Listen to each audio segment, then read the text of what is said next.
आपण बघत आहात AKP न्यूज मराठी, आपला आवाज आपली ताकद।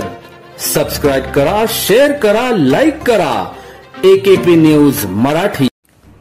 दुगावकडून गंगापूर गावाकडे जाणाऱ्या भरधाव कारवरील चालकाचे नियंत्रण सुटल्याने पुलावरून कार थेट नदी पात्रात पडल्याने भीषण अपघात घडला।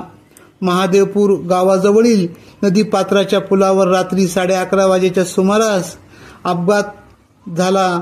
यात कार चालक ठार झाला तर कारमधील इतर 2 प्रवासी जखमी झाले। या प्रकरणी नाशिक तालुका पोलीस ठाण्यात अपघाताचा गुन्हा नोंदविण्यात आला आहे। शुक्रवार रात्री उशिरा दुगावकडून महादेवपूर मार्गे गंगापूर गावाकडे कार येत असताना चालकाचे नियंत्रण सुटल्याने ती पुलावरून रेलिंग तोडून थेट पात्रात कोसळली। या अपघातात कार चालक नितीन बापू कापडणीस वय 35 राहणार चांदशी हा जागीच ठार झालाय, तर किरण संजय कदम वय 32, योगेश पानसरे वय 34 दोघे राहणार चांदशी हे दोघे जखमी झाले आहे। याबाबतचा पुढील तपास तालुका पोलीस ठाण्याचे वरिष्ठ पोलीस निरीक्षक सच्चेदित आमले करीत आहेत। AKP न्यूज साठी ब्युरो चीफ अनवर खान पठाण, नाशिक।